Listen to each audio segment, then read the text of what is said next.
Señal España presenta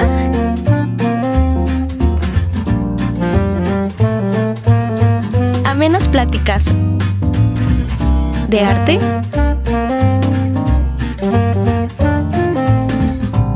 política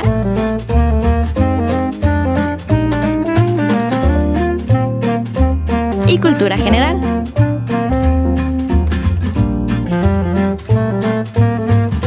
De la mano de Pilar Rincón. Bienvenidos a El Rincón de Pilar.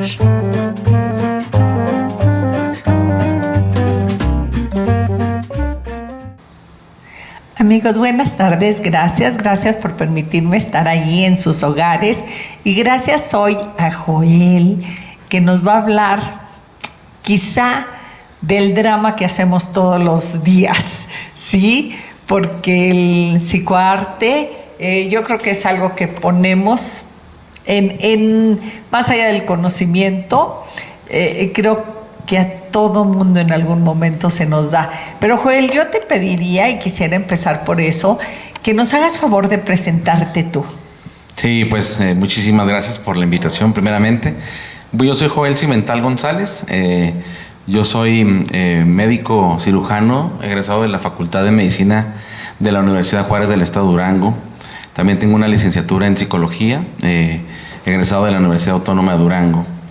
Y soy trabajador ya jubilado del IMSS como médico. Hace 4 años me jubilé porque yo inicié muy joven, a los 18 años inicié en el IMSS. Y ahora me dedico pues a lo que es la orientación psicológica en consultorio psicológico y también con un proyecto que es llevar temas de salud mental a través del arte del teatro. Tenemos un proyecto llamado Psicoeducarte, que es decir, llevamos esos temas de salud mental a través de las obras de teatro. Siempre es educar en salud mental lo que tratamos de hacer. Una forma diferente de que la gente conozca la salud mental de manera más digerible, más entendible y sobre todo que se quede más arraigada. Entonces, eso es a lo que me dedico y pues aquí andamos. Joel, ¿y cómo? Híjole, ya tengo 20,000 preguntas que hacerte, pero antes de llegar allá, como yo estoy convencida de que más allá de lo que terminamos haciendo, desde un principio estuvo destinado, de alguna manera, por llamarle así, yo quisiera voltear un poquito hacia tu propia vida y cómo es que decides ser médico. Pues yo tengo recuerdos de niño de querer ser médico desde muy pequeño, sobre todo por ahí de la primaria.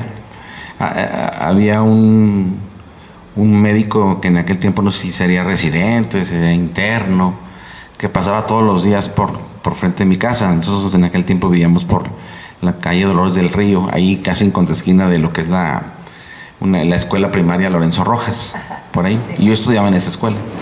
Y por ahí pasaba siempre, por las tardes, a veces en las noches, en las mañanas, este personaje siempre vestido de blanco.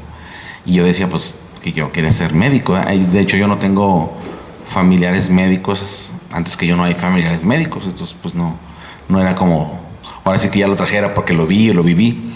Pues no, siempre quedó en eso, ¿no? Y llego a la secundaria y en ese estoy con este afán de como que ser médico. Llego a la secundaria y estudio en la Escuela Secundaria Técnica número 19 y estoy en el taller de electrónica. Mi papá, él fue trabajador del IMSS en conservación y mantenimiento. Estudió en el tecnológico, en la carrera técnica, ya después se casó, ya no pudo terminar la ingeniería. Pero él era como muy dado a estas carreras técnicas. Entonces y yo me voy por ahí. Y como que de repente me pierdo un poco en eso, ¿no? También por un poco el deseo de mi padre de que yo fuera al tecno, pues sus propios deseos tal vez.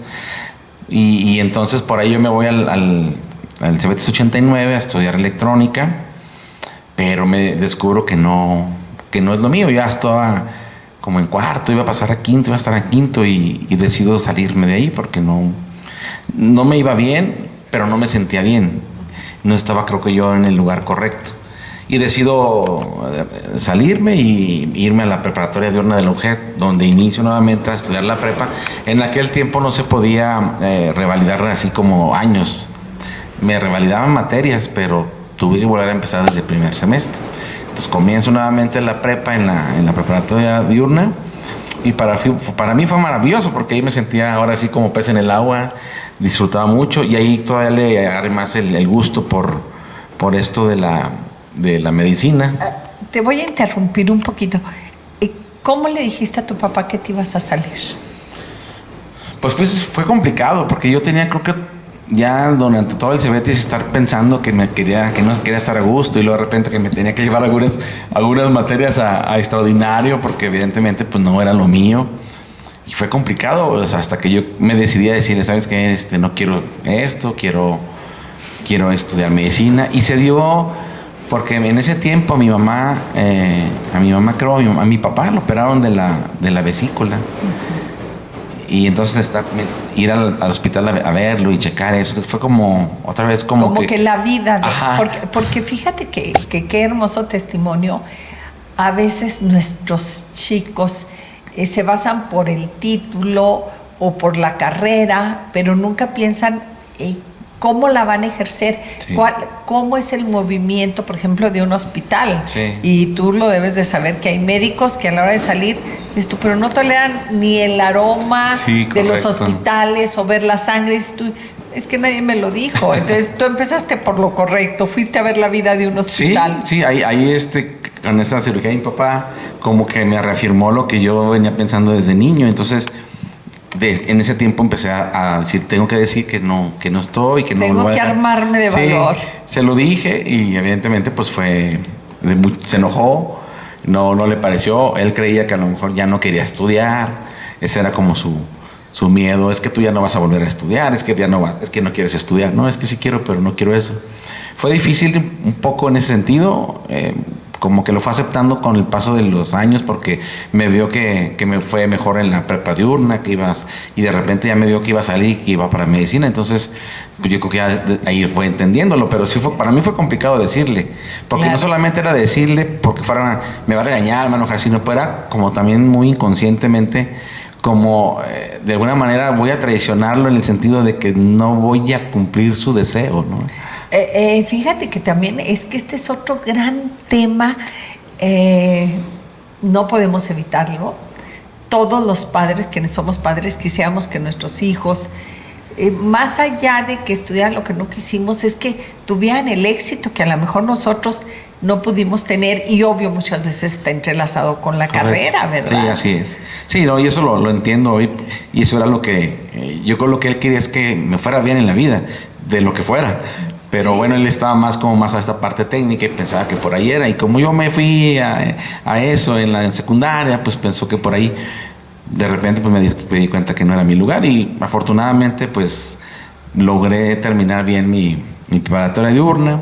Inicié el semestre cero. En ese tiempo a mí me tocó pues el primer semestre cero de todas las carreras. Oye, eso te iba a decir, si no hace mucho que estuvo el semestre cero. Sí. No, ya fue en el 92. En el 92 se fue la primer semestre cero, y me tocó el primer semestre cero.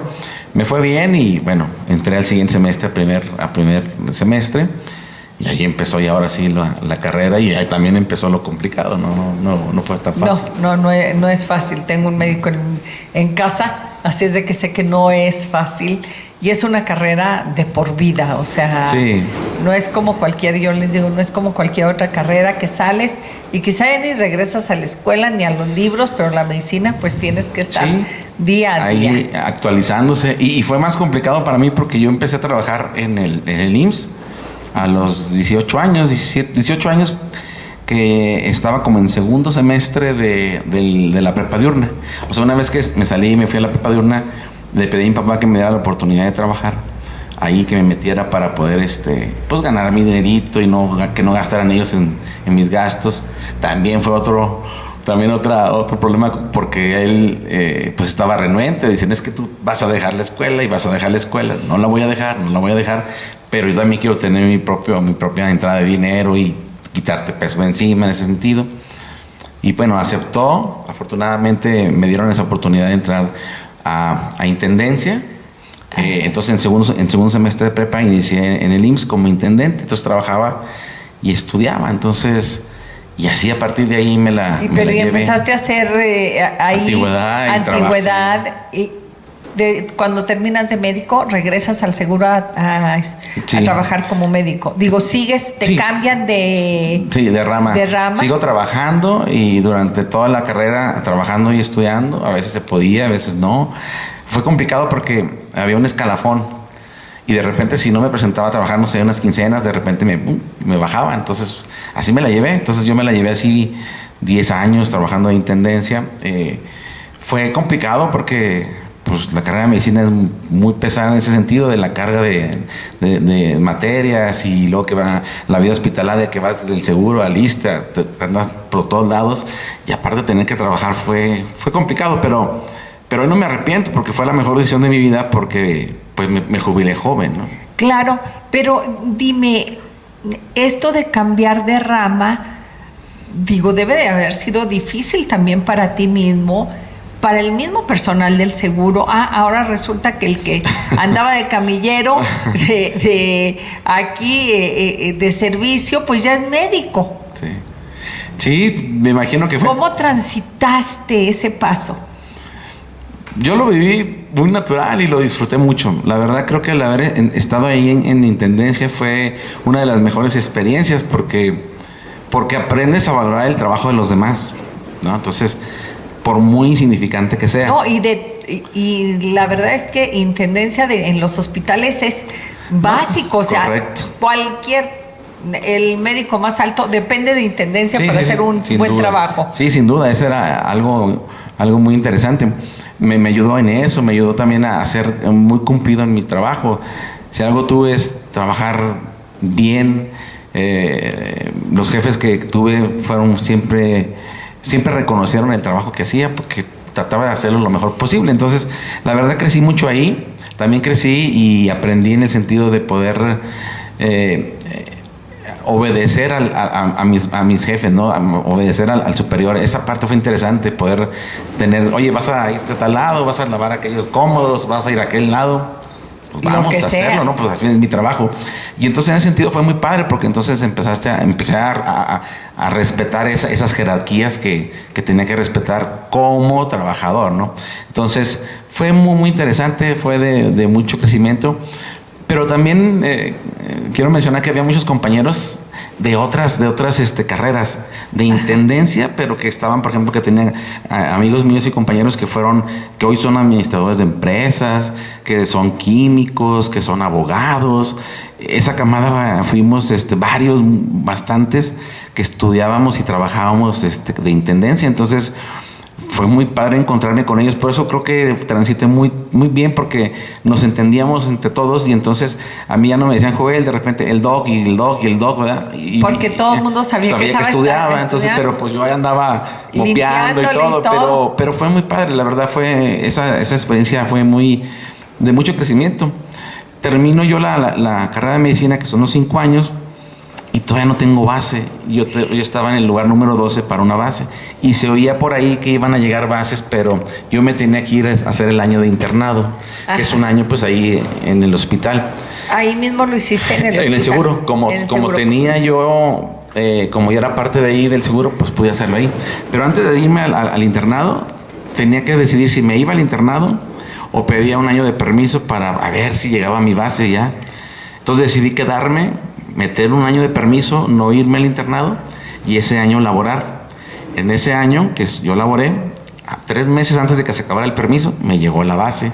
Dieron 24 bases y a mí me llegó... Pero te llegó la base de intendencia. Me llegó la base de intendencia. A ver, qué interesante, porque tú de alguna manera suspendiste tu carrera, porque, bueno, quien conoce un poquito de esto de los médicos, dice uno, terminé la escuela. Sí, terminas la escuela, pero no la carrera. No. La carrera es hasta tu año de internado y tu año de servicio. Correcto. Entonces, terminaste tu escuela. Sí. y suspendes Un para año. que te den, pues sí fue muy interesante, y yo en una moneda al aire, pero ya tenías tu intendencia, entonces ya era más fácil después cambiarla de ramo. Sí, mucho más fácil. Ya una vez que yo termino esos 3 meses que faltaban para terminar mi permiso, llega a la base, me basifican y entonces yo ya tengo todos los derechos completos. Y uno de esos derechos era, si me voy a hacer el internado, te vas a ir becado. Si te vas a ir al servicio, te vas a ir becado con tu sueldo de intendencia. Y te va a contar la antigüedad y todo este rollo. ¿Y dónde haces tu internado? Ahí en el hospital de zona número 1, aquí en el parque. Y después me voy a una unidad del IMSS también, que en aquel tiempo era el IMSS Solidaridad. Y es en Carlos Real Durango, entre Durango y Francisco y Madero. Sí, ahí los hice. Afortunadamente también pude escoger el lugar porque me dieron prioridad como un derecho que tenía como trabajador de escoger a dónde ir. ¿A dónde ir?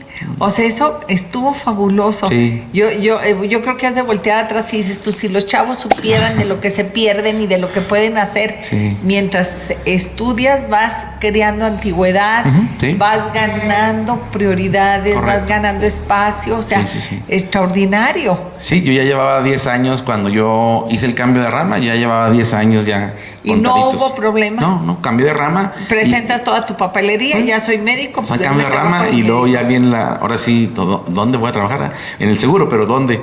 Y entonces yo era médico general y me dicen, mira, pues ahí, el único lugar que hay para que te vayas ahorita en este momento, pues está ya Vencedores, Andimas. No, pues vámonos, yo necesito chambear, ¿no? Y Ya. te fuiste a San Dimas. Me fui a Vencedores, Andimas. Yo iba por 6 meses, pero me quedé 5 años, entonces me dejaron 5 años. Allá me quedé 5 años en Vencedores y fue también una bonita experiencia de mucho crecimiento personal y profesional, pero también fue complicado porque cuando yo le digo, pues sí me voy, ¿dónde es? Pues allá por San Miguel de Cruces. Oh, bueno, pues vámonos, ¿no? Y me aventuré en el 2002 a irme en julio, el 1 de julio del 2002 llegué allá a Vencedores, pues a trabajar en la clínica del seguro de allá. Y que estamos hablando de San Dimas, Vencedores debe estar como 7, 8 horas de aquí. ¿O en ese tiempo En ese como a tiempo, unas 6, 7 horas. Bueno, sí, porque te ibas por la libre. Es que llegamos, se llega a Coyotes y de Coyotes se mete hacia allá adentro. Ajá. Pero no estaba totalmente pavimentado, eran pura brecha, apenas estaban haciendo queriendo hacer brecha para los caminos. Entonces sí, el camión salía a las 7 de la mañana aquí de Durango y yo llegaba a las 3 de la tarde allá. Ajá. Entonces, pues estaba complicado. Entonces, pero bueno, allá fue la primera oportunidad que tuve, pero fue muy padre. ¿Soltero? Me fui soltero. Sí. ¿Te fuiste soltero? Sí. No sé, no recuerdo cuántos habitantes tiene esa comunidad. En aquel tiempo, cuando hicimos un censo, yo creo que había como, pues no llegaban los 1,000, más o menos, unos 1,000. O sea, y Hoy es menos. eras el único médico. Sí, no, era el único médico. Y terminaba siendo el médico de todo. Sí, operando todo. El día al día. El de atender a todos, porque ahí yo iba por parte del IMSS. Ajá. Pero había mucha gente que no tenía derecho. Y pues allá no puedes decir, pues no, ¿verdad? No, pues si eres el único médico. Sí, tiene uno que entrarle. ¿Cómo fue tu experiencia? Porque siempre se imagina uno y escucha, y hemos escuchado alborotos de que los médicos ya no se quieren ir a las comunidades pequeñas y tan alejadas, porque sabemos que te confrontas con muchísimas cosas que no puedes resolver y tienes que resolver. Sí, ahí tiene uno que tomar decisiones, por eso es esto de que tuve que crecer en lo profesional y en lo personal, o sea, tomar decisiones, porque pues para salir de ahí, por ejemplo, al Salto, pues tardaban unas 5 horas más o menos en ese tiempo. Pues que era lo más cerquita y que no estamos hablando tampoco del gran mundo, ¿verdad? No, pero era lo más cercano a un hospital de zona, más chiquito, pero pues era complicado. Entonces había que decidir si lo mandábamos y ahí lo podíamos apoyar, y bueno, pues se tuvieron que tomar muchas decisiones. De repente se complicaban partos, porque también allá se da que las gentes no iban poco al control prenatal y ya llegaban casi para aliviarse y sin haberla visto, sin ningún estudio, y de repente pues había complicaciones. ¿Qué fue lo que te hizo permanecer ahí? Pues yo llegué para 6 meses. Yo creo que lo que me hizo permanecer ahí es que ahí conocí a mi esposa. No, ya. Su explicación suficiente. Sí, correcto. Nos quedó muy claro. Correcto. Ella era de ahí. Sí, ella es de ahí. Yo la conocí porque ella laboraba en un programa del CONAFE con los niños de educación inicial. Ajá. Y una compañera de ella también daban pláticas de salud mental para las familias, para las mamás. Entonces, cuando yo llego ahí, me hacen la invitación de que si los apoyo a dar pláticas para las mamás. Y es ahí donde yo la conozco. Y entonces, pues yo iba cada semana a dar pláticas a las mamás de ellos, de los niños y de ahí de la comunidad. Y entonces una de ellas me dice, oiga, pues cada vez que venga a comer, que venga aquí, lo vamos a invitar a comer una semana en mi casa, otra semana en la casa de ella. Ah, perfecto. Y pues ya nada más fui una semana con la primera, y ya después ya nomás me fui con mi esposa. Entonces ahí la conocí y yo después de como 6 meses, yo creo de estar juntos, de noviazgo ahí, pues nos casamos, ¿no? Ya, o sea, a los 6 meses de conocerla. menos, yo creo que yo la conocí en septiembre, hicimos novios en septiembre, yo la conocí en agosto y en enero nos casamos. ¿Qué tal? ¿Qué tal? Para que vean que no somos los únicos. ¿Regresamos?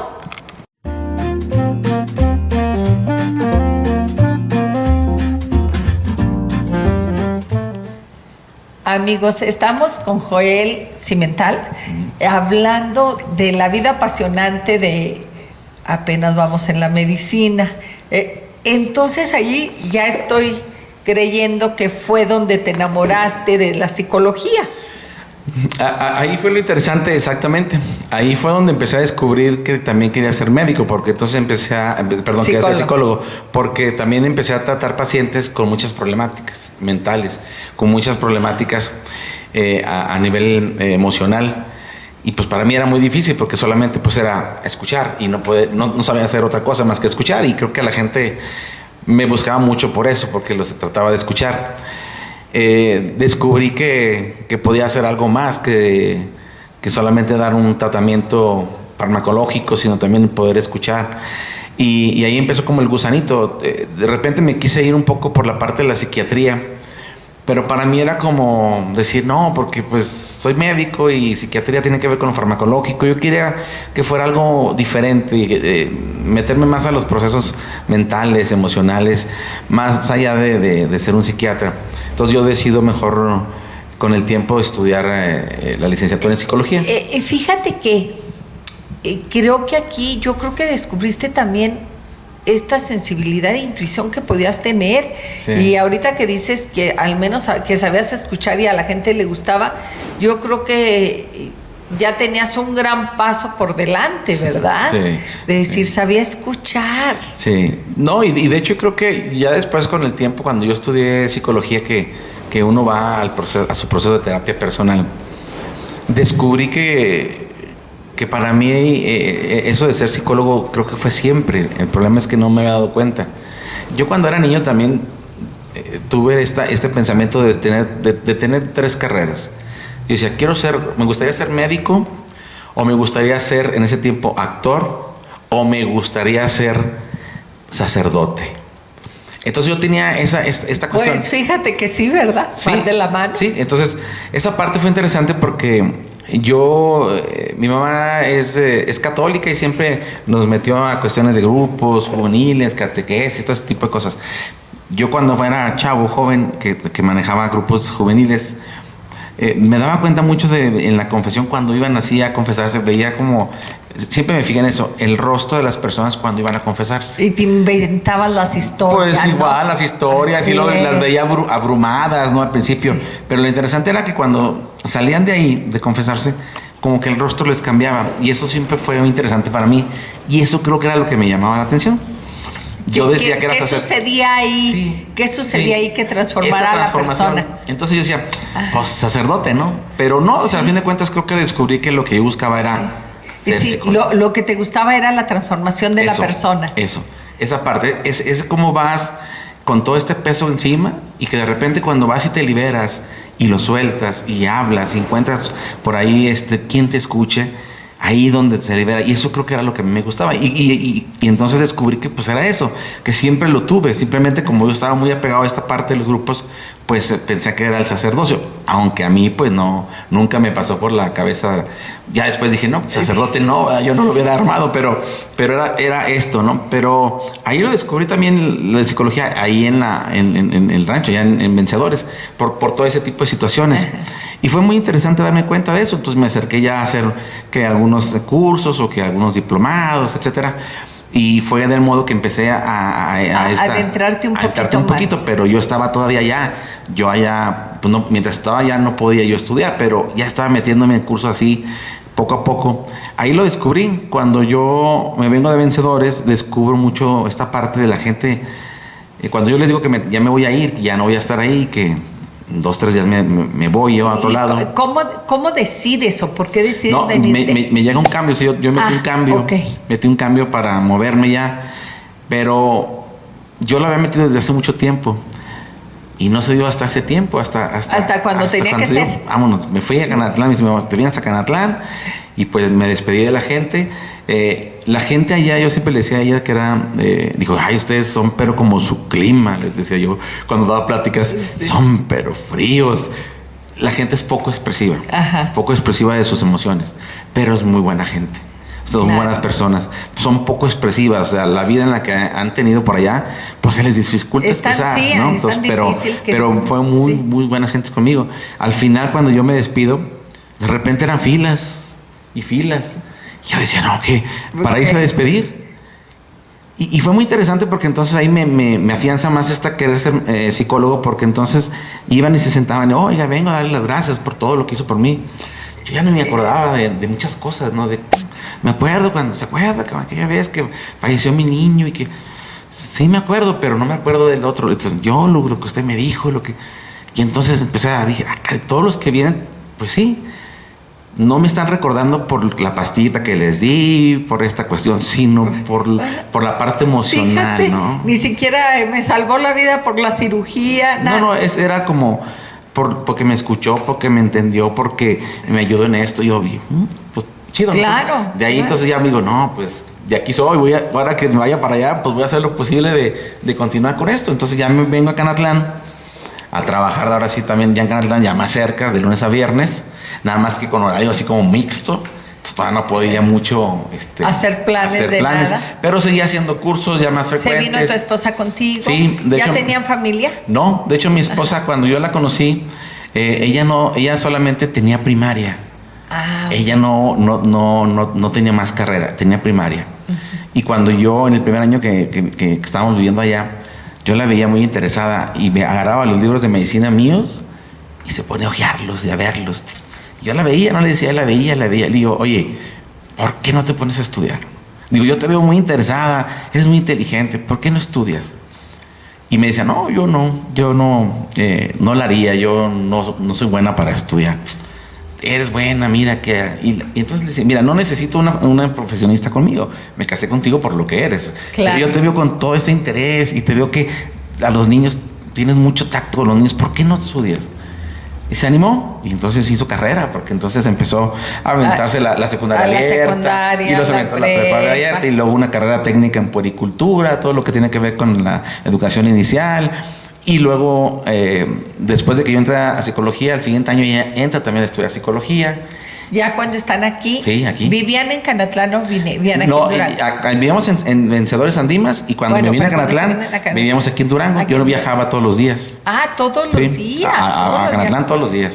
Y entonces ella tuvo oportunidad de seguir estudiando. Hoy es maestra en psicología clínica y de la salud. Entonces, pues ya tenemos que entrevistarla a ella. Sí. Entonces estudió también ella, también se esforzó bastante. Y bueno, fuimos haciendo ese trabajo juntos, ¿no? Entre los dos. Y bueno, pero ya en Canatlán iba y venía. Entonces fueron 4 años así, también estar viajando todos los días. ¿Y en qué momento inicia psicología? Cuando ya llega mi cambio aquí a Durango, llego a la Clínica 50, que estaba acá en el Fidel Velázquez, que ya la cambiaron. Ahí llego a la Clínica 50, y entonces yo ya voy a un horario de 8 a 4, y es ahí donde digo, ahora sí voy a estudiar psicología, y me voy a la Lobos a estudiar la licenciatura de 6 a 10 de la noche. en psicología. Y queda este vacío de 4 años en que sigues o no sigues dando apoyo. Digo, porque de alguna manera ya era parte de tu vida, allá en Vencedores, Sí. dar este apoyo. Más allá de los títulos, se sorprendería uno que las personas se acercan y confían, Sí. sobre todo si sienten esa energía que pueden confiar en ti. Sí, fue en esos 4 años de Canatlán, sigue haciendo lo mismo, solamente que yo estaba en el servicio de atención médica continua, algo así como urgencias, pues que tenían que atender todo lo que llegaba. Entonces, pues era más complicado, pero también me daba mis oportunidades pidiéndole al director que me apoyara para salir a dar algunos temas, algunas escuelas por ahí que había que me pedían, y pues iba y lo daba, y entonces seguía haciendo la misma labor que hacía allá, un poco más, un poco menos en ese sentido Personal, pero fue interesante porque también lo pude hacer allá. Mucho. Estabas en Canatlán, en la en la clínica de Canatlán del Seguro sí. Social. Ajá. Entonces ahí era a Ahí lo través hacía. de pláticas, Sí, de las que escuelas. me iban y me decían, oiga, veo que si no puedo dar una clase, pues déjale ir a mi director a ver si me permite. Y yo le decía, oye, Edith, pues quédame chance. Y me llevaba muy bien con él. Y era una persona mucho más grande que yo. Me decía, ándale, pues vete, dale, y aquí tú te curve y nada más ya tú pasa y ve y da. No, pues iba. Y daba la plática y venía. Y si es que nos metemos de productividad para nuestra clínica, adelante, le digo lo que quieras. Sí, él se adornaba también, ¿verdad? Sí, adelante, vamos a hacer la producción, dale, lo que se pueda. Y entonces hacíamos también labor de ese tipo. También la hice ahí. Y empiezas aquí psicología. Empiezo psicología cuando estoy aquí en la clínica 50, empiezo en el 2012, inicio y todas las tardes de 6 a 10 de la noche empiezo la carrera de lunes a viernes y es 3 años, 4 meses y pues fue también trabajando y estudiando. Trabajando y estudiando, ha sido tu vida. Pero Joel, ¿qué encontraste? Tú ya tenías como, quiera que sea, 5 años siguiendo tu intuición, siguiendo tu corazón, siguiendo el conocimiento y la sabiduría interior, que yo creo que todo el mundo nos podemos abrir a eso. A la hora que llegas a los libros, ¿había coincidencias o disidencias respecto a lo que tú ya venías haciendo? No, había muchas coincidencias y además había muchos nuevos aprendizajes. Porque lo que tiene psicología, y es lo más interesante, y creo que es la única carrera que tiene eso, es que nos ayuda a trabajar con nosotros mismos. Y entonces en esas clases de repente nos movían muchísimas cosas muy personales. Y era una movedera de emociones y de sentimientos y entonces uno empieza a descubrir con el paso del tiempo en psicología que dices tú, pues la verdad yo no lo hice estudiar medicina ni estudiar psicología por ayudar a los demás. Descubrí que era para ayudarme a mí mismo. Eso fue lo más importante de estudiar psicología. Dije, es que a fin de cuentas esto no era para ayudar a los demás, era para mí. Esa fue la más grande riqueza que obtuve de psicología, que empecé a trabajar conmigo mismo, a pesar de que ya tenía 40 años, decía, pues qué tanto, ya sé, no. Cuando me siento por primera vez ahí frente a un psicólogo y empiezo a tener ese análisis, dices tú, yo que pensé que me conocía, eso fue la mayor riqueza, o sea, y creo que eso fue lo que más valoro de la profesión. Al fin de cuentas digo, no, es que no estudié para los demás, estudié para mí, para ayudarme a mí, y ya después entonces viene todo lo demás, ¿no? Pero fue muy interesante que a lo mejor siempre venía uno siempre viene reparando en otros lo que a veces no puede reparar en uno mismo, y ahí me pude ayudar a reparar muchísimas cosas. ¿Y qué haces cuando te titulas también de psicología? ¿Te cambias de rubro en el seguro o sigues como médico general? En el seguro sigo como médico, me titulo en el 2015 y entonces yo sigo haciendo mi trabajo de manera privada. Como psicólogo, y acá en el Seguro Social sigo como médico. Mi carrera institucional fue siempre como médico. Como médico. Uh-huh. Y empiezas, pero pusiste tu consultorio, a dar tus terapias, y arrancar, porque ya habías arrancado muchas veces en la vida, ¿verdad? Volver a arrancar, a empezar, porque de alguna manera se vuelve a iniciar. Sí. Como psicólogo, ¿cómo te empezaste a sentir? Porque no es lo mismo cuando es sin compromiso y total, pues te estoy escuchando y te doy un consejo y ni te voy a cobrar, ¿verdad? No. A decir, ya voy a colgar el título ahí. No, pues una gran responsabilidad, porque a fin de cuentas uno tiene que trabajar precisamente para ser un instrumento para que el otro pueda verse a sí mismo, y eso implica un gran compromiso.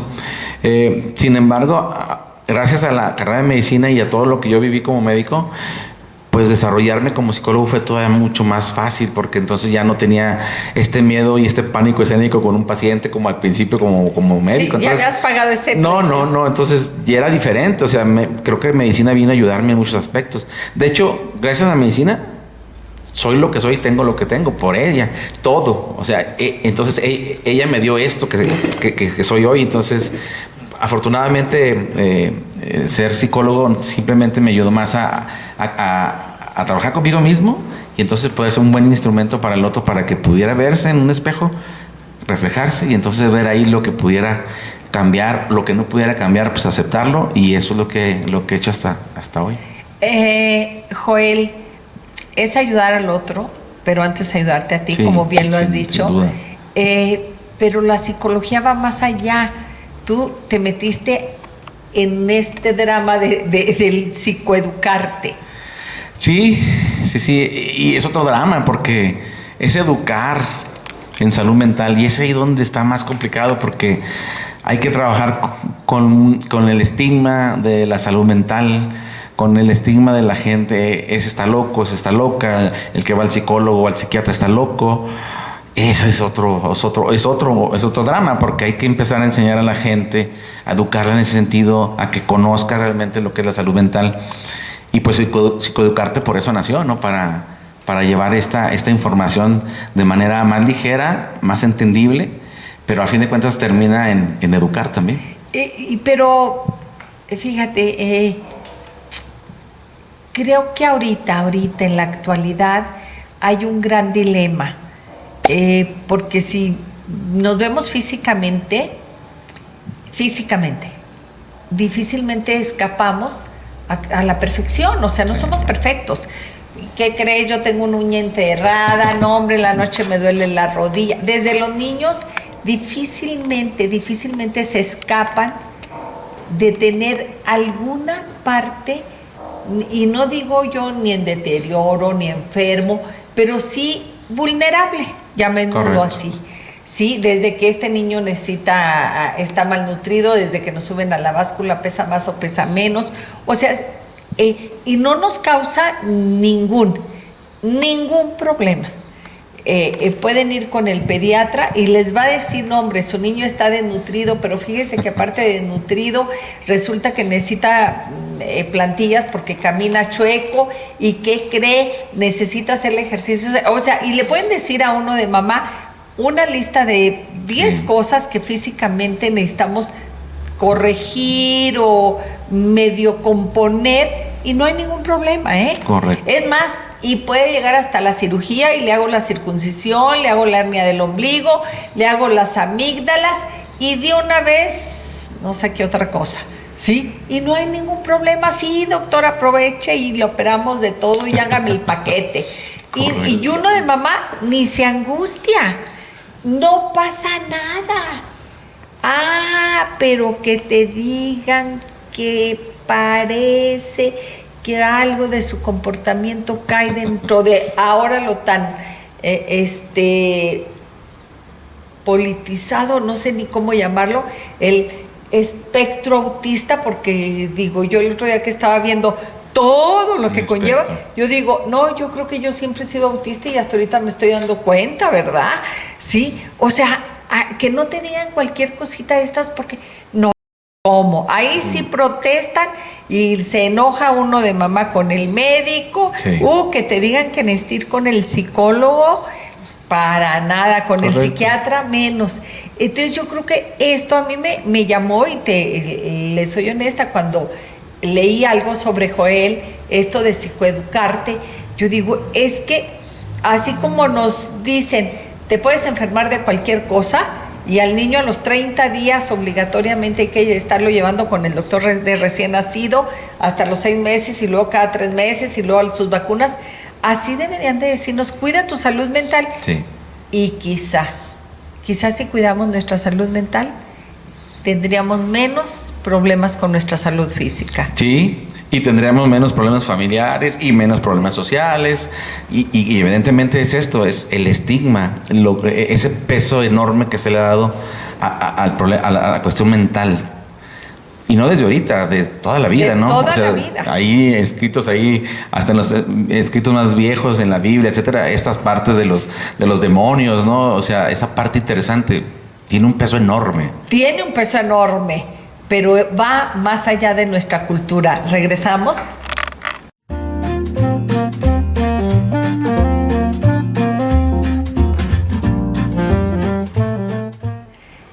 Amigos, estamos con Joel Cimental y estamos hablando de la salud mental, que no hallamos dónde ponerla, la salud mental, porque al hablar, siempre que hablamos de luz, tenemos que hablar de oscuridad, y entonces si hablamos de salud mental, tenemos que aceptar que hay una enfermedad. Sí, correcto. Y que somos vulnerables. Sí, tenemos que entender esto, y lo acabas de decir muy bien. Al fin de cuentas, los trastornos mentales son eso, enfermedades. Y desgraciadamente nosotros lo vemos como es que no le echa ganas, es que es de mente débil, es que es un vicioso, es que son mañas, es que son malas compañías. Y esto, a ver, se llaman enfermedades.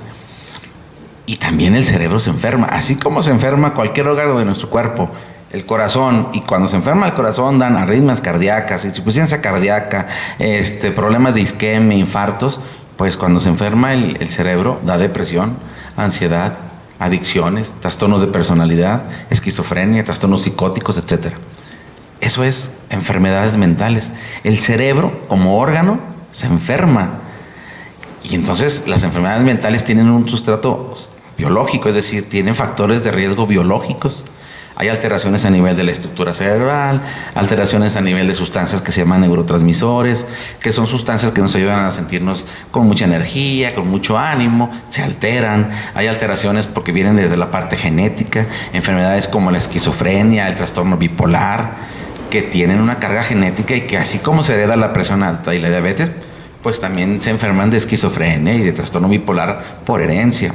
Y si a esto le agregamos un medio ambiente alterado, es decir, una crianza en la cual hay ausencias afectivas, emocionales de los padres hacia los hijos, violencia, pobreza, adicciones, depresión, todo ese tipo de cosas, todo influye, y más lo biológico, pues entonces, ¡pum!, detona la enfermedad. Pero es eso, detona la enfermedad, la depresión. ¿Y qué decimos en la depresión, por ejemplo? Échale ganas. Es que tú no le pones de tu parte. Es que entiendan, personas, televidentes, amigos, es que no es que le eche ganas, es que no puede, es que no sabe cómo hacerlo. Su cerebro no está trabajando como debiera de ser. Y tenemos que quitar este estigma y educar a la gente en ese sentido. A ver, véelo como algo natural, y esto yo se los pido. Visibilicemos las enfermedades mentales. No las escondamos, necesitamos visibilizarlas para que entonces tengamos una red de apoyo. Mi compañero sé que padece depresión y lo veo medio decaidón. Oye, vamos a ayudarlo, a ver que a lo mejor él habla y lo escuchamos y sabes que busca ayuda, pero siempre lo queremos esconder. Y cuando lo escondemos, no lo hablamos. Y cuando no hablamos, entonces el cuerpo empieza a gritar lo que la boca calla. Claro, lo que el alma calla y el cuerpo lo grita, ¿verdad? Correcto. Joel, ¿qué tanto pesa lo emocional con lo físico en las enfermedades mentales? Y me refiero a todo esto que llamas tu herencia, pero resulta que emocionalmente lo del día al día no lo voy resolviendo. Sí, no, es complicado. A mí me tocó vivirlo mucho como médico. La mayoría de los pacientes que iban a consulta, personas, por ejemplo, con enfermedades crónicas como la diabetes, o la insuficiencia renal, o hipertensos, enfermedades del corazón, siempre tenían como un padecimiento siempre que lo acompañaba alguna cuestión mental. Y de lo que más presentaban era el trastorno depresivo. Entonces imagínate decirle a mi paciente que toma un montón de pastillas, ¿no? Porque entonces tienes presión, tienes diabetes, tienes enfermedades del riñón, tienes esto, y entonces es una farmacia completa. Y decirle, oiga, tome sus medicamentos, ¿no? Y a tal hora, bla, bla, bla, todo lo que el médico solemos decir, haga dieta, camine, etcétera. Y entonces, cuando empiezas a escucharlo a él y empieza a tenerte confianza y te dice, oiga, fíjese que pues mi hijo desapareció, no lo encontramos, mi hijo no me busca, me violenta, y cuando te dice, pues yo no quiero seguir, yo quisiera no despertar, y yo diciéndole, vete a caminar y haz tu dieta para que controles tu diabetes, es ahí donde uno entiende que, pues es que ¿cómo lo hace? Por eso es importante tratar la parte emocional, para que entonces él pueda encontrarse y sentirse bien para poder, ahora sí, sobrellevar su enfermedad física. Si en la parte emocional no está, en lo físico termina por tronarse. Es decir, sin salud mental no hay salud. Pero a ver, ahí hay un dilema. Uno, los médicos de institución tienen que verte en 15 minutos y se me hace mucho. En 10 minutos. Entonces, a lo que llego, ¿verdad? Me duele la garganta, ábrala, ciérrala y tenga para la garganta. Correcto. O sea, y se me olvidó decirle que me dolía la rodilla, y si le digo, me duele también la rodilla. No, señora, pues pida su interconsulta con un ortopedista porque yo nomás la garganta. O sea, ¿cómo si ni siquiera físicamente podemos ver a un paciente de una manera integral? Porque no le decimos, a ver, ¿qué más le duele? No, ni siquiera queremos destapar eso, no, ¿verdad? Nomás la garganta y ya. Y adiós. Y de lo demás ni me platique. Correcto. ¿Sí? Y resulta que pues nunca te va a funcionar lo que te dieron para la garganta porque sigues teniendo atorado lo que no puedes decir. Correcto. ¿Sí? Entonces dice uno, a ver, tendríamos que educar desde los médicos. Sí, desde los médicos, pero yo iría más allá. Creo que tendríamos que modificar nuestro sistema de salud. Sí, mira, sí, yo creo que el médico, yo creo que todos los médicos, todos estudian para apoyar al otro, nadie para hacer el trabajo así a medias. El problema que tú dices es bien interesante. Pues si nada más tienes 15 minutos para ver un paciente que tiene como 2 enfermedades, 10 enfermedades y que es una polifarmacia, pues se va. Y tristemente los pacientes dicen, es que ni me toca, ni me revisa. Sí, y no es que no sea bueno, y es que el sistema te hace que hagas 24 pacientes en 6 horas, o sea, 15 minutos. Y te traen así, y no solamente es eso, llena todas las pestañas de estos expedientes y tiene que estar todo, papelito, ¿no? No, y es un sistema que es complicado. Un sistema que es complicado y que complicado. Es antifuncional, porque mal entras tú y el médico, y no es en contra de los médicos, es en contra, bien lo dices tú, del sistema, porque ni siquiera levantan los ojos para verte, tienen que estar llenando, ahorita que dices tú, llenando el papelito, pues sí tienen que estar llenando, entonces no les da tiempo de estar volteando libera los ojos, a ver, señora, dígame, que no, aquí, todo, ¿verdad? Sí, es que a fin de cuentas se volvió esto, ¿no? El ser médico se volvió a ser solamente un despachador de medicamentos. De recetas. Nada más. Y ya. No, dejó de ser aquella parte de, no por los médicos, sino por el sistema. No. Esta parte de que hay un médico.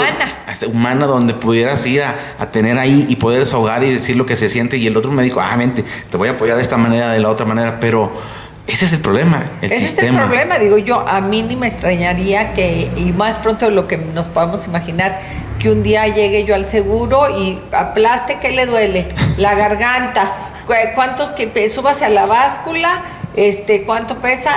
Abra la boca y así, ¿verdad? Y ya está tu receta, incluso ya está tu medicina y váyase a su casa, ¿verdad? Sí. Ese es el gran problema y ojalá y esto lo pudieran ver las gentes de allá arriba, los que planean, que yo siempre he dicho, los que planean en escritorio todas las cosas y que no están acá los que planean en el escritorio todas las cosas no mandan a su mamá al seguro. No sé ese es el punto, es decir, creo que es importante eso, el sistema es el que está mal. Y lo peor, y creo que esto es lo interesante, con estas obras que hemos tenido, es darnos cuenta que las instituciones no fallan. O sea, no falla la institución familiar, la institución educativa, la institución de salud. Falla quienes formamos parte de esta y que de alguna manera manejamos este sistema así. Entonces, hay que cambiar este sistema, porque no podemos seguir viendo a pacientes en 15 minutos con muchísimas enfermedades y ni siquiera voltearlos a ver a los ojos. Pero eso es lo que te obliga el sistema, es decir, tienes que hacerlo. El que sigue. ¿Sí? Y ya le están tocando a la puerta, ¿verdad? Se tarda uno poco y le están dando uno carrilla. Afortunadamente si algo me gustó trabajar, por ejemplo, fuera, era eso, porque no me gustaba trabajar en el consultorio de medicina familiar por eso, por los 15 minutitos. Entonces, allá en Vencedores, pues me daba tiempo porque en menos trabajo. A las 24 horas, aparte. Y aparte era menos tiempo y menos trabajo. En Canatlán igual estaba en atención médica continua y entonces era diferente. Pude tener mucha oportunidad de tener más contacto, más cercano. Y eso me gustaba. Cuando vine a las 50, ya no me gustaba tanto porque de repente tenía que estar 3 días el en control. Sí. Por eso me volví a ir después, en los últimos 4 años de mi carrera institucional, me volví a ir a Canatlán en los fines de semana, jornada acumulada, por lo mismo, porque acá le perdí el amor a la medicina, aquí en las 50, precisamente por eso del sistema. Y yo dije, no, yo decía, ya estoy harto de la medicina, pero yo después dije, no, de la medicina no, es de este sistema. Vámonos, me voy otra vez a Canatlán, sábados y domingos, y ahora sí en atención médica continua, y atender, ahora sí, tranquilamente, lo que va llegando, y si hay tiempo, hacer muchas cosas más ahí. ¿Y entonces cómo nace Psicoeducarte? A mí siempre me gustó el teatro. Ya habíamos dicho que querías ser actor. Que siempre no me puedo ir sin esto. Pero fue interesante porque yo no fui un niño que participara en cosas de arte, de bailables. O sea, yo nunca fui, ni en primaria ni en secundaria, nada de eso. Nada, absolutamente. Es más en la prepa cuando empiezo a gustarme esta parte, en los grupos juveniles. Y en el año de 1990, por ahí, 90, 91, conozco a un excelente maestro de teatro que ya falleció, al maestro Santos Vega Camargo. Ah, sí, claro que sí. Y entonces, él es mi maestro de teatro durante unos 2, 3 años al principio que estoy en la prepa y después entro a medicina. Y entonces ahí empiezo a hacer ahora sí que mis pininos con él en obras de teatro. Formó la compañía Montaña Mágica y yo fui de los que inició con él. De verdad le aprendí muchísimo a él, muchísimas cosas. Fue un buen amigo. Y a partir de ahí nació el gusto por el teatro, de verlo actuar y ver cómo era imponente en esta parte de actuar también. Y luego más en sus rollos que hacía de arte. Fue este amor al teatro pero por la cuestión de la Facultad de Medicina, pues ya no pude seguir, porque entonces empezó a apretarme ya más las clases. Lo dejé un tiempo y lo retomé como en el 96, por ahí, que ya estaba más avanzado, como en sexto semestre, séptimo, por ahí. Lo retomé nuevamente un tiempo y lo volví a dejar, porque pues ya llegó la vida de trabajo médico, ya fue difícil. Cuando llego nuevamente a la Lobos a trabajar, a estudiar, ahí empiezan a requerir que hagamos ciertas representaciones, etcétera, como bienvenida para los nuevos integrantes de la universidad, como despedida para los que se van, y empecé como a otra vez a retomar esto de personajes. Pero hay un maestro que me dio psicología profunda, el maestro Omar Betancourt, que es un gran maestro y que él, en una clase de psicopatología nos invita a hacer una representación de trastornos mentales. Éramos 12, 13 compañeros los que estábamos en ese grupo y él nos pone los trastornos y nos los sortea, entre comillas. A mí me toca de alguna manera representar el trastorno de esquizofrenia y mis compañeros otros trastornos ahí, que son 13 los de esta obra. De ahí empezamos a hacer esta obra, ahora sí que empezar a escribir esta obra para él, para presentársela, y ahí empiezo yo a escribirla de acuerdo a lo que yo vivía. Es decir, empecé a hacer una obra donde todo se basara en una clínica, en donde trabajadores y pacientes tuvieran enfermedades mentales. Y ahí nace esta obra. Trabajadores y pacientes. Sí, trabajadores y pacientes, todos de esa clínica, todos padecen enfermedades mentales, y la obra se llama Importa Madre su Salud. La presentamos para eso, ahí, para una clase. Ajá. Y pues al maestro le gustó, y entonces nos decidimos a presentarla nuevamente por ahí, en otros espacios, ahí mismo de la universidad. Logro que nos presten por ahí el Teatro del Seguro. Y pues nada más esa fue la única vez, porque ya no hubo oportunidad de hacerlo, ¿no? Ya no nos prestaron para esa obra, ya no la prestaron. Y ahí nace esta obra, y ahí empieza a dejarme el gusanito de llevar temas de salud mental de manera diferente. Ahí inicia este proceso. Ahí inicia, pero a ver, dime tú, a la hora de tú escribir, estabas escribiendo el guión completo, Sí. ¿El tuyo y el de los otros? Sí, claro. Lo fui escribiendo, evidentemente, con también con las características de cada personaje y de cada también mis compañeros aportaban ciertas cosas y lo íbamos metiendo. Pero tú hacías el hilo conductor. Vámonos. Hacer esa parte quedó muy bien. Evidentemente era para un salón, pero estuvo muy, muy padre la experiencia. Y ahí se quedó esa parte, porque salimos de la escuela y ya no se volvió a tocar. Pero cuando yo me presento, en una de las presentaciones que me presento con esta obra, con mis compañeros, cuando yo me visto del personaje de esquizofrenia, que es Lucas Lorenzo, ahí empiezo a sentir muchas emociones muy interesantes. Como es un personaje de la calle, sucio, descuidado, con esquizofrenia, la gente ahí en el teatro empieza a verme como no tan bien, porque interactúo con ellos entre las butacas. Ok, o sea que dicen, ahora sí, aquí se nos metió un loco. Sí. Y entonces empiezo a sentir como estas miradas de asco, de vergüenza, de para allá, de no me toques, de que no se me acerque, de rechazo. Fue muy interesante esas emociones que sentí. Y ahí dije, bueno, voy a tratar de escribirle una historia a Lucas Lorenzo para que la gente conozca por qué Lucas Lorenzo llegó a la esquizofrenia. Y ahí es donde entonces empiezo a hacer otro nuevo diálogo, otro nuevo escrito, el monólogo El abismo de la locura, donde Lucas Lorenzo personifica a esta persona en la calle con esquizofrenia y cuenta la historia de su vida.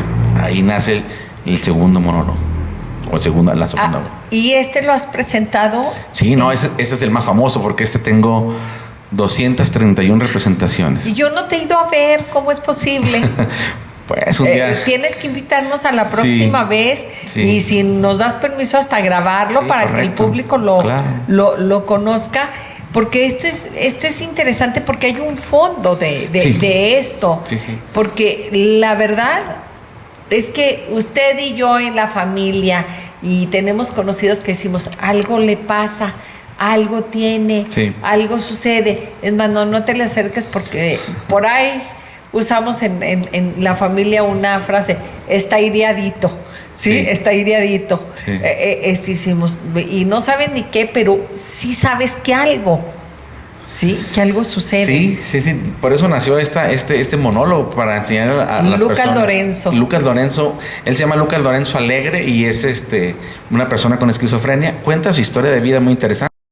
Es decir, habla de una historia de vida donde es un padre con adicciones, un padre violento, golpeador, una madre depresiva, sumisa, dependiente, el abuelo el abuelo que tiene esquizofrenia paranoide, el tío que tiene esquizofrenia catatónica, la abuela que está depresiva por todas las situaciones, la violencia que vive él ahí en la familia, la discriminación en la sociedad, que lo corren de casa, niño, y que vive en la calle.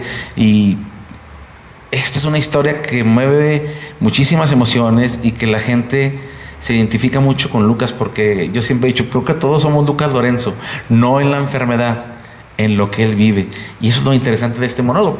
Tiene 231 representaciones, en las cuales las he tenido no en teatro solamente, o sea, va a escuelas, desde nivel secundaria, con un poquito más light en ese sentido, y luego a prepas, y luego a universidad, y grupos de AA, centros de rehabilitación, al Centro Federal de Rehabilitación Social, pues donde nos inviten, vamos. Entonces hemos ido a presentarlo en todos esos lados, y evidentemente en teatros, hemos salido a otros municipios del estado, a otros municipios de la República Mexicana, que también nos han invitado, a hospitales.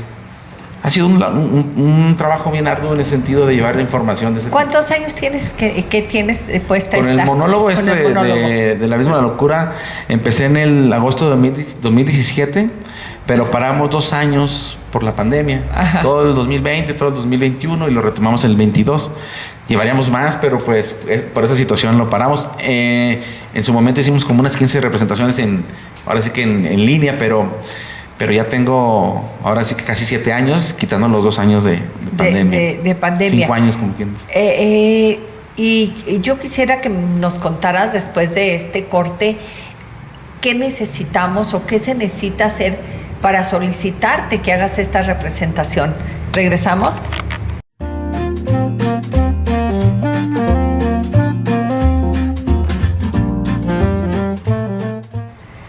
Amigos, estamos con Joel Cimental, con Psicoeducarte, y hablando de esta, debe de ser extraordinaria obra de Lucas Lorenzo Alegría, ¿sí? Lucas Lorenzo Alegre. Alegre, el abismo de la locura.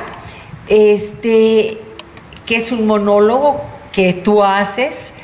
¿Qué necesitan? Porque yo estoy segura de que si la haces bajo este concepto de querer ayudar a los demás, sí. Debería la Secretaría de Educación decirte que fueras a todas las secundarias, a todas las prepas, a todas las universidades a presentarlo.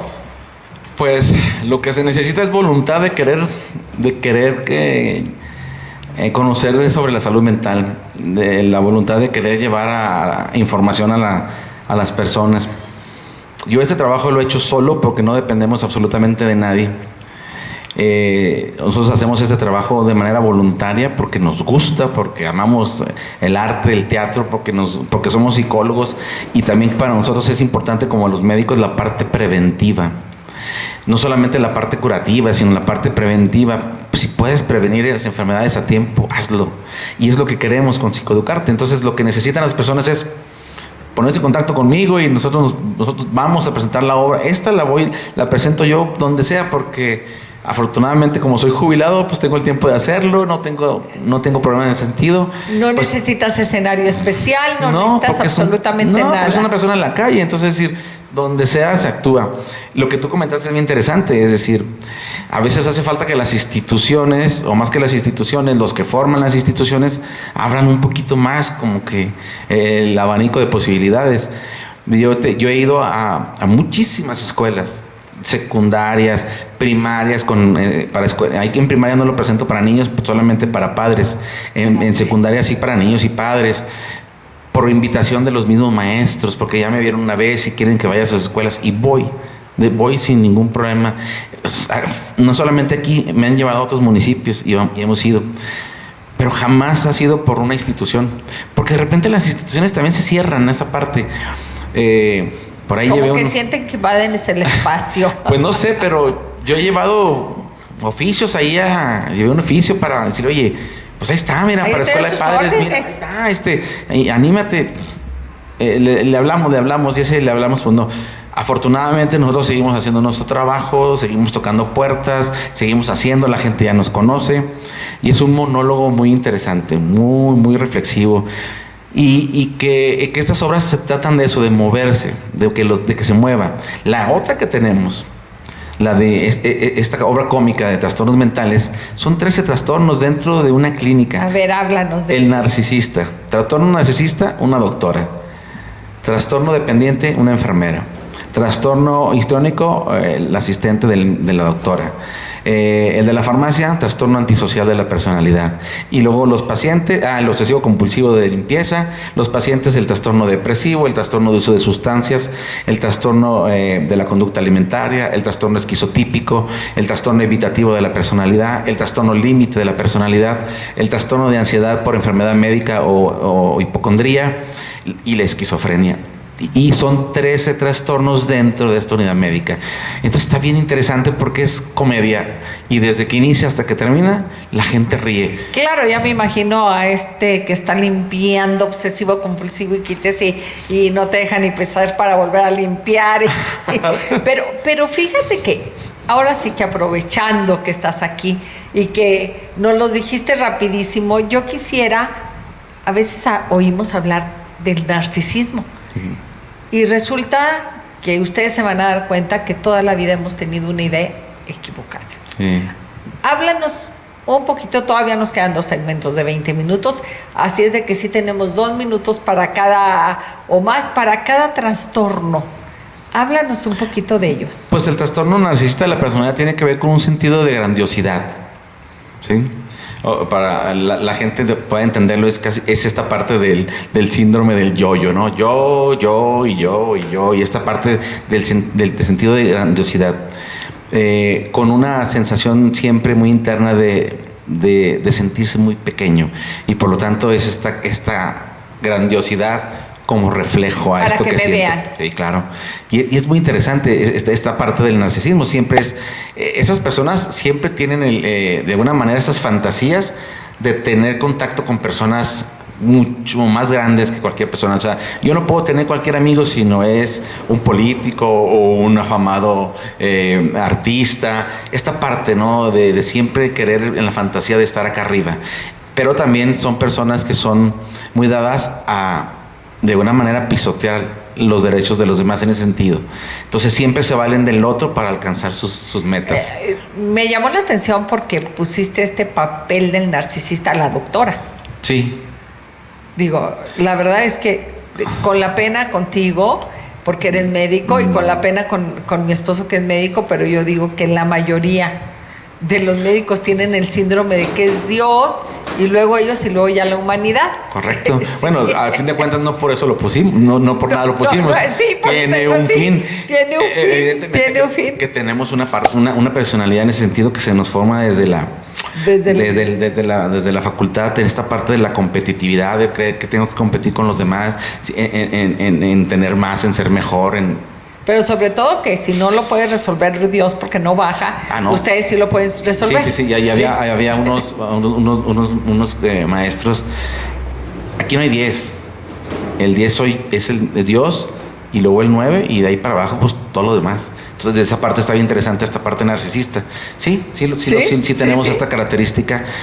Por el ambiente, por lo que vivimos, etcétera, pero... Por el poder que damos nosotros también correcto. los otros, ¿verdad? No, pues que es el doctor. ¿Sí? Es que es el doctor. Sí. Por eso creo que fue... Tenía que ser a la doctora. Ahí, algo, o sea, a fin de cuentas lo hice en este ambiente. Precisamente por porque lo es lo que mismo. yo donde me desenvolvía, Claro, y veía, claro. y conocía. Pero es muy interesante, es decir, esta parte de que esta doctora demuestre, ¿no? ¿no? Sus estudios, sus diplomas, su esto, yo, y que no me importe el otro que está ahí sentado. Yo he escrito un libro, yo esto. Esa parte es interesante. En la obra resalta toda su patología. De hecho, el nombre de cada personaje resalta la patología de cada uno. ¿Cómo se llama la doctora doctora? Narcisa Buenrostro. Narcisa Buenrostro, obvio, muy buen hombre.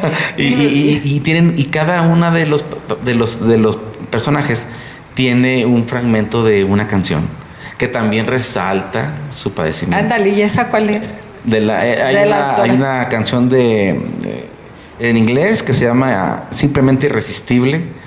Que es en inglés, está muy padre, de los años 70, y ese es su y ella es un entrada triunfal con esa canción. Todos debe de estar muy divertida. Sí, divertida. Lo que queremos a través de esos personajes es que la gente se vea en un espejo.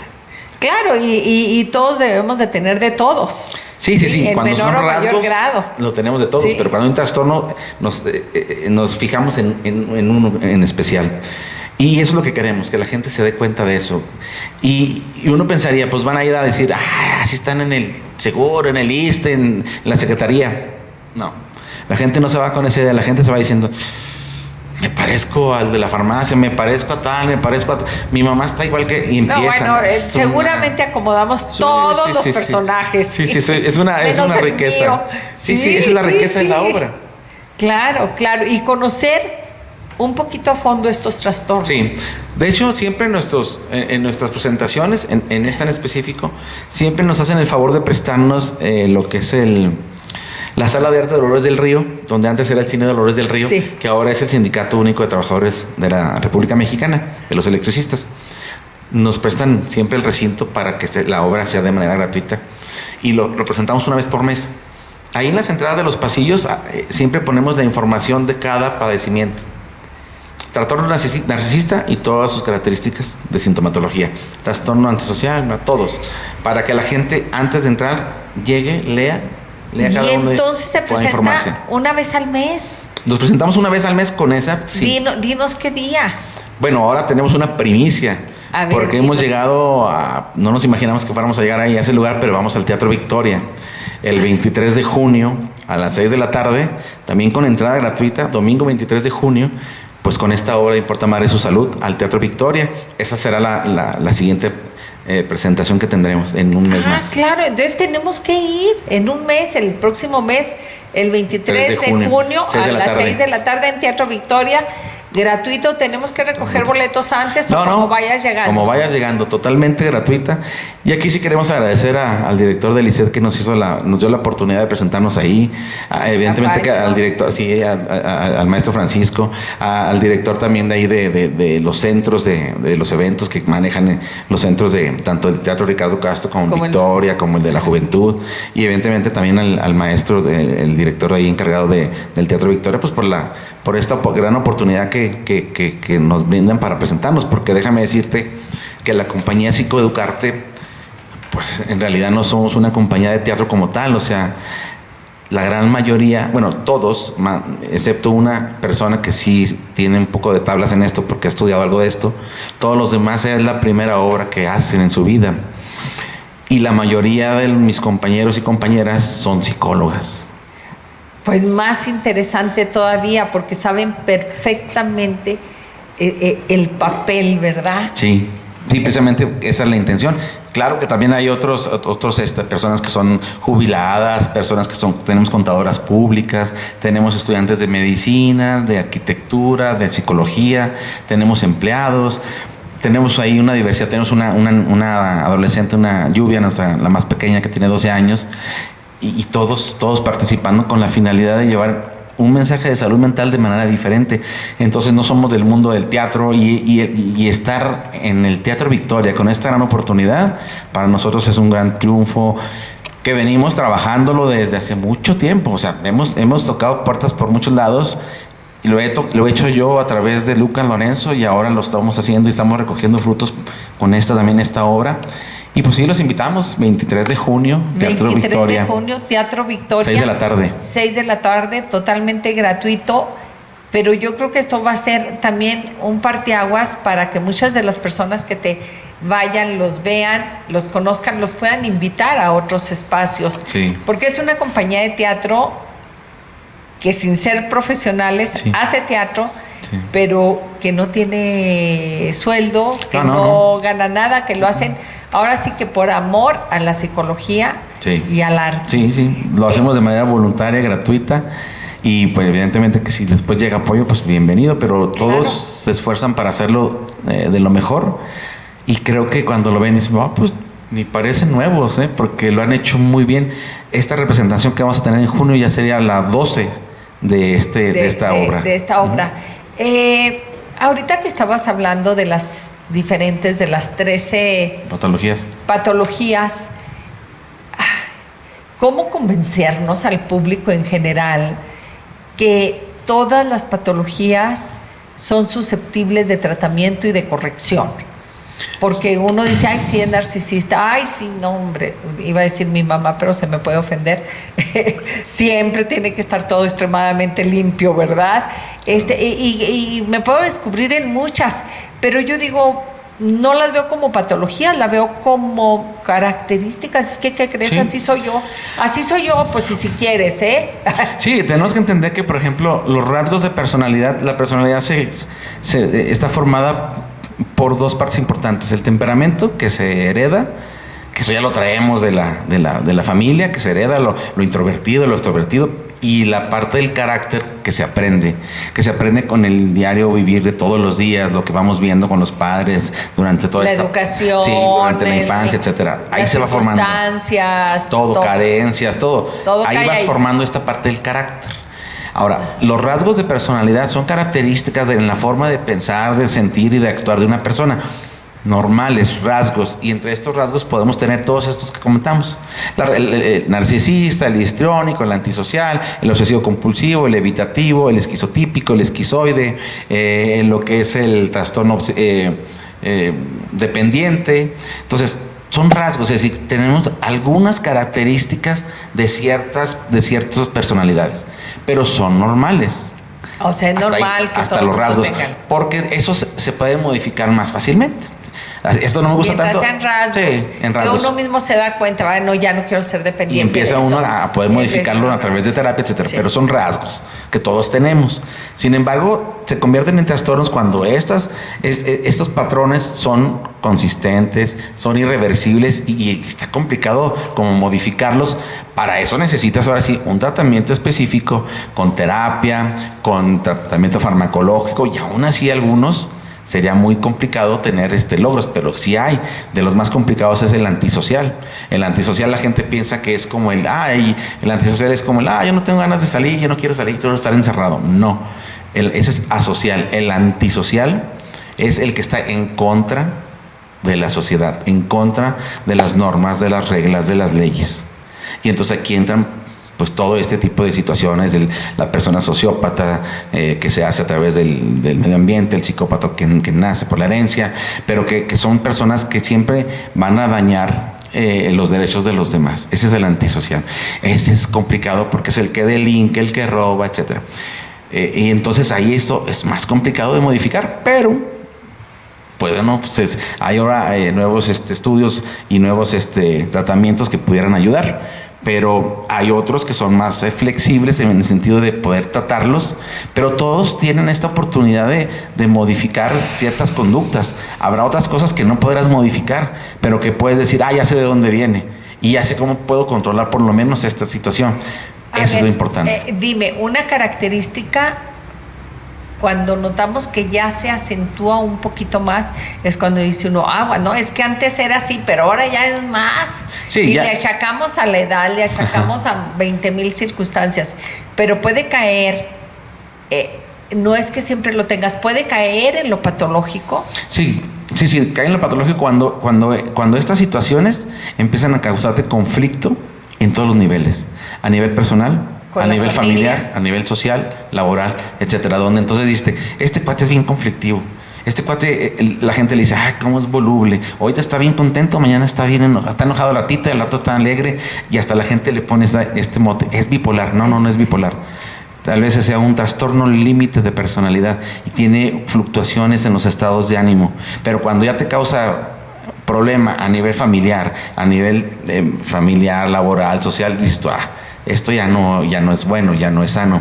Entonces sí, te causa conflicto, todos esos tipos de situaciones. Porque uno de los grandes problemas es que tenemos también tan poco conocimiento de estas características o patologías, que las conocemos tan por arribita, que creemos que las conocemos y no las conocemos, y como bien tú dices, con una facilidad que decimos, no hombre, este es bipolar, no, es que está en la depresión, sí. No, es que, o sea, dices tú, espérate, sí, no. Espérate, hacemos el diagnóstico como si realmente conociésemos. Sí, no, y para hacer un diagnóstico tiene que ver al paciente y dar, tener algunas sesiones para poder darnos cuenta de lo que tiene. Entonces, pero nosotros a veces sí, el juicio a priori, es bipolar. No, aquel es un marihuana, es un chemo, espérate, es que no sabes, ¿no? Mira, que él no tiene ganas de nada, mente débil, etcétera. Sí, no, punto, y es dependiente al 100% de su mamá. Y, o sea, yo creo que esto de educarnos, por eso me encanta esto de psicoeducarte, porque yo creo que desde el conocimiento es como podemos ayudarnos y ayudar. Y tengo que decirlo en primera persona, pues sí, ayudarnos primero, sí, y luego ayudarnos ayudar a los demás. ¿Regresamos?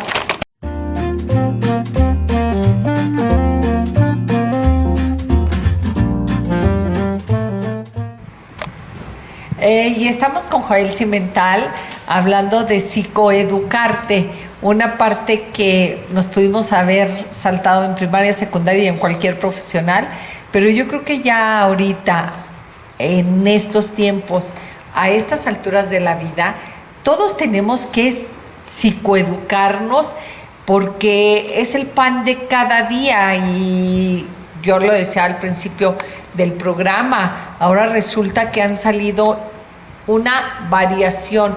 No es que haya más enfermedades mentales, sino que tienen más variaciones. Ahora se han dado cuenta los científicos que hay más variaciones de antes los encerrábamos, ¿sí? Y estos. No, ahora resulta que de todas las enfermedades hay muchísimas variaciones. Sí, hay clasificaciones, subclasificaciones. Por eso es importante que la gente trabaje en sí misma, ¿no? Para evitar ese tipo de situaciones. Es importante trabajar. Al fin de cuentas en medicina nos decían, no hay enfermedad sino enfermos. No hay enfermedad sino enfermos. Y aquí es igual, ¿no? No hay enfermedad sin enfermos, porque cada persona en la parte emocional tiene una historia de vida que los marca y que contribuye a que actúen, piensen y sientan de esa manera. Pero cada quien tiene una historia personal complicada, fuerte, difícil. Muy complicada. Joel, aparte de estas obras de teatro, ¿qué hacen, qué ofrecen para psicoeducarme?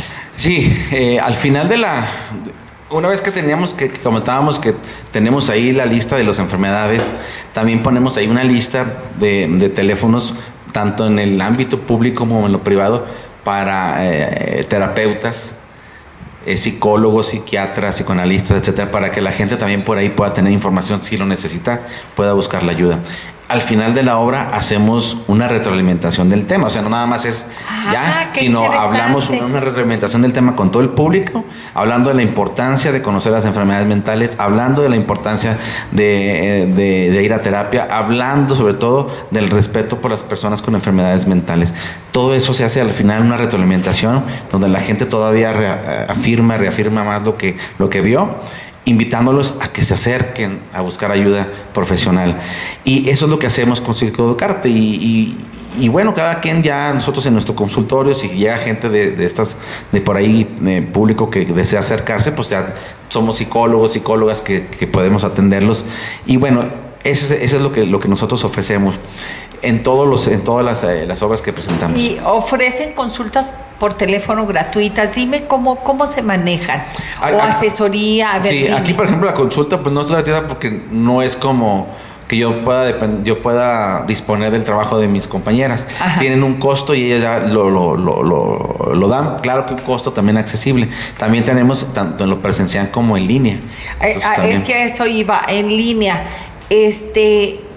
Tú estuviste en municipios, como médico, y te diste cuenta de la gran falta que hace muchísimo. Psicólogos, psiquiatras, personal de apoyo, y que desgraciadamente, obvio, para ustedes profesionistas de la salud mental, es muy difícil tener un consultorio de este tipo en las comunidades. Sí, complicado. Pero si saben de ti, pueden llamarte por teléfono, sí, claro. Y después, pues a lo mejor transferirte. Sí. Así se hace cuando es en línea. Ellos depositan, pero uno lo hace también a distancia, a través en línea. Tanto yo como mis compañeras, y también tengo ahí, por ejemplo, otros profesionales de la salud mental, los cuales se puede recomendar desde psicólogos infantiles, terapeutas familiares, tanatólogos, etcétera, que pueden acercarse. Entonces, pues les damos la información y les damos esta ayuda de que busquen la ayuda necesaria. Ahí está en teléfono, no hay pretexto de que no sé con quién. También ahí están los psiquiatras, tanto psiquiatras para adultos como psiquiatras infantiles. Pues ahí tratamos de llevar el mensaje y la información con nuestras obras. Eso es lo que hacemos, ¿no? Aquí veo una gran ventaja, Joel, y si me lo permites contigo, no todos los psicólogos son médicos. No. Tú eres médico, o sea, hay una gran ventaja en este aspecto, en que conoces la medicina integral física al cuerpo humano y la psicología, de tal manera que tu asesoría puede ir mejor encaminada. Sí, pues a fin de cuentas, esta ventaja que da la medicina de conocer los tratamientos farmacológicos y poder apoyarlos y decirles requieren medicamento, etcétera, ya sea que te pueda derivar con el psiquiatra, pero ya con este convencimiento de que me da también la experiencia de la medicina, ¿no? Claro. Y también decir, oye, no, espérate, tranquilo, lo que traes es una cuestión física, así, así, entonces ya es más amplio, sí, afortunadamente. Por eso veo aquí un plus contigo. Joel, no quisiera, ya estamos en el último segmento, y no quisiera que termináramos este programa sin preguntarme, ¿qué tanto es recomendable internar a los pacientes psiquiátricos? Pues si la patología lo amerita, claro que es importante. Patologías, por ejemplo, como una depresión muy, muy, muy fuerte, con ideación suicida, por ejemplo, con situaciones de trastornos psicóticos donde ahora sí que se pierde el contacto con la realidad. Evidentemente que sí. ¿Por qué? Porque vamos a evitar que se haga daño, vamos a evitar que haga daño a terceros. Y es muy recomendable que se pueda internar. Tenemos que quitarnos este estigma de los hospitales de salud mental y ese miedo.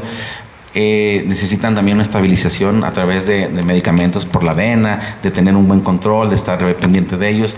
y creo que ayuda mucho cuando la enfermedad así lo requiere. Y cuando dices la palabra estabilización, quiere decir, porque eso es lo que nos da pánico cuando hablamos de alguna persona, hay que internarla, pensamos que va a ser de por vida. No, es transitoria, mientras se ajusta el medicamento. Es como hablábamos al principio. Si yo tengo una diabetes y me descompenso con mi diabetes y yo con una diabetes de 600, 700, ¿qué van a hacer? Me van a hospitalizar, me van a estabilizar, me van a poner líquidos, me van a poner insulina, me van a bajar esa diabetes, me van a buscar la causa de la diabetes, una infección, etcétera. O sea, de esa alza, pues una infección, no sé. Y cuando me estabilicen, me egresan. Y yo sigo teniendo diabetes, pero estoy controlado en ese momento. Lo mismo pasa acá en las enfermedades mentales. Pasé por un episodio depresivo muy intenso, pero estoy estable, puede salir. Ya no estoy en este trastorno psicotizando, ya no estoy perdiendo el contacto con la realidad, estoy estable, vámonos, se egresa.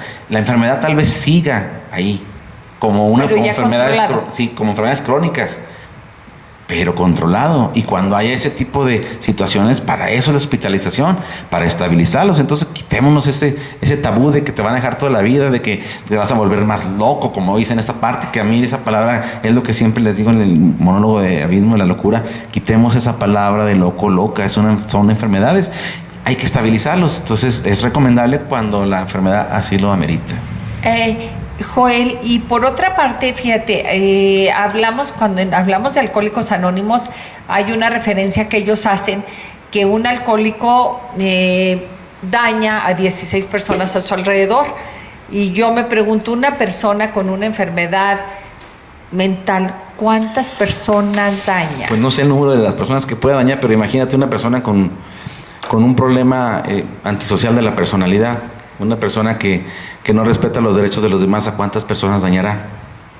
O sea, y te hago esta pregunta cuestionándote para que nos cuestionemos nosotros, porque estamos hablando de internar a una persona que no nomás es por su bien, es por el mal que les está ocasionando también a los demás.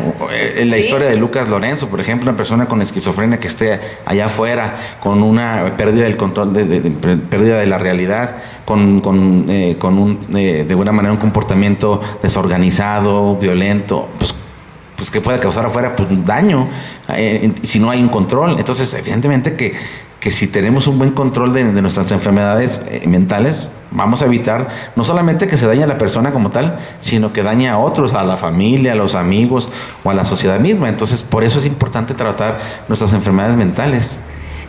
Joel, ustedes tienen, tú en lo personal, entonces tienes esta red de personas de apoyo, que decir, si tú como médico, como psicólogo necesitas apoyo, y también hay instituciones, también hay centros a los cuales puedes hacer referencia. Por ejemplo, nosotros tenemos ahí nuestra lista y está el Hospital de Salud Mental, por ejemplo.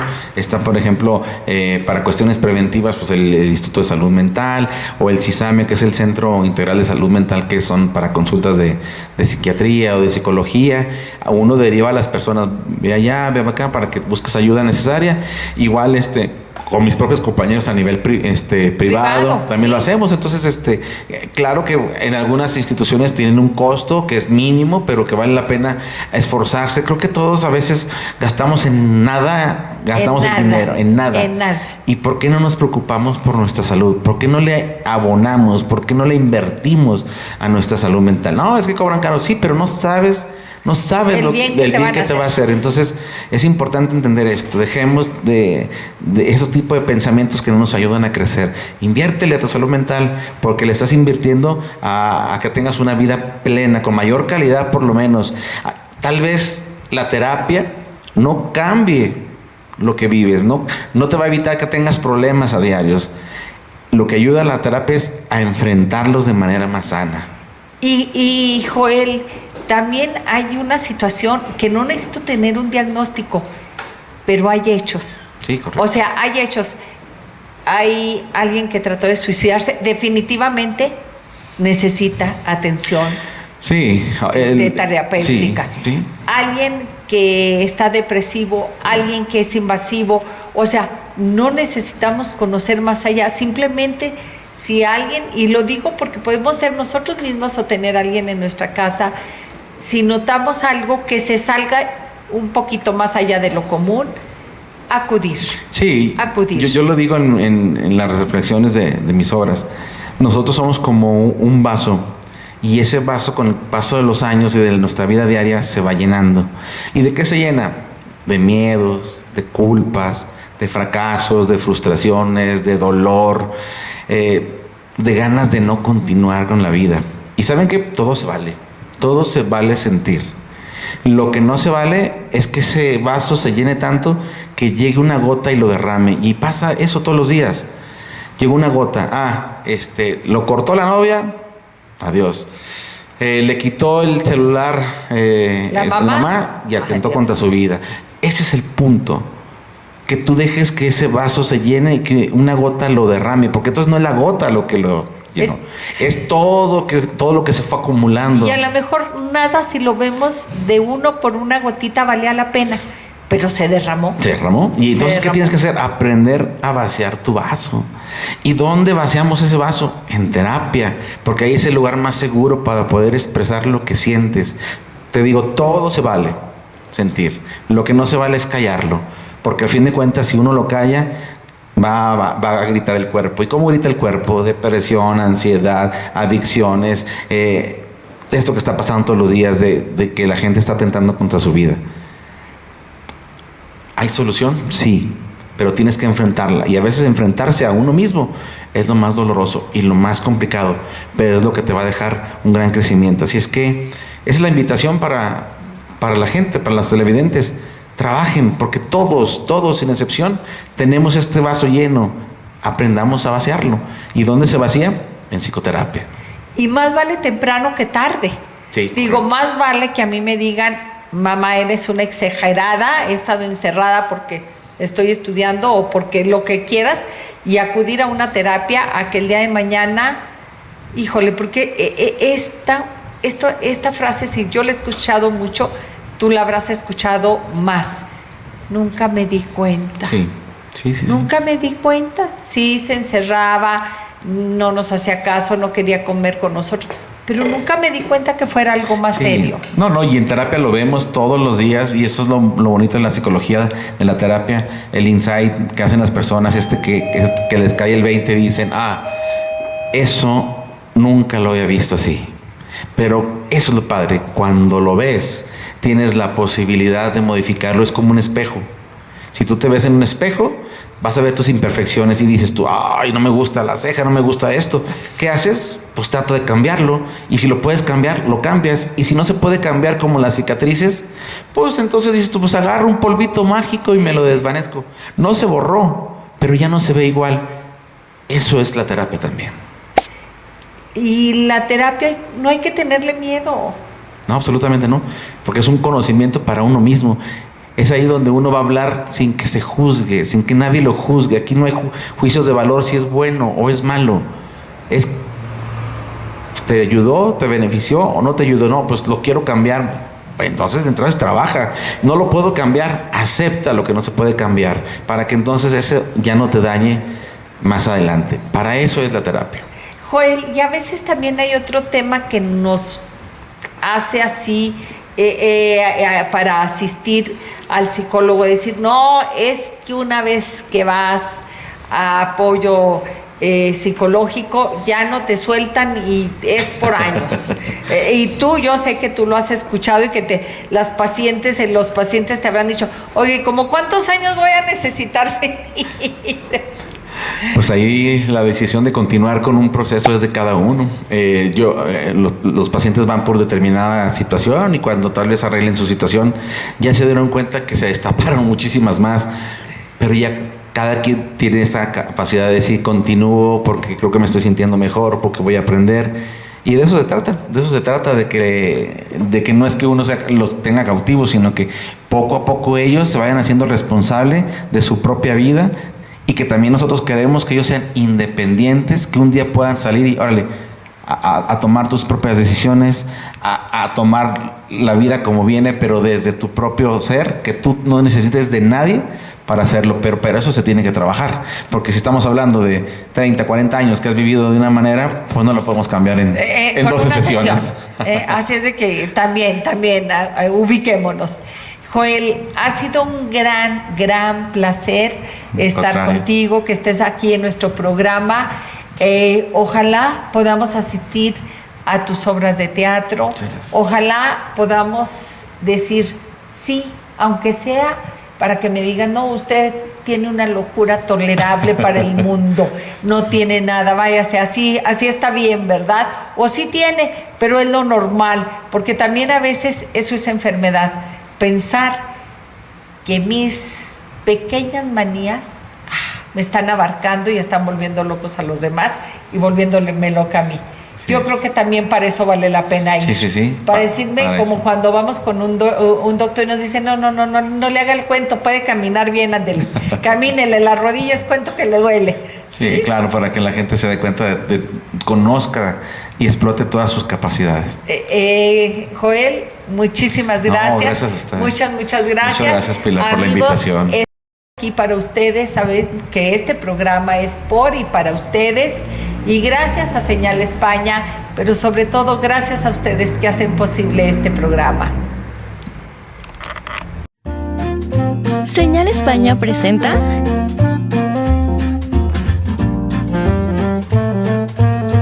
amenas pláticas de arte,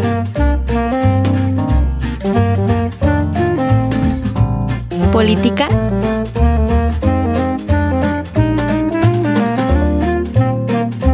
y cultura general.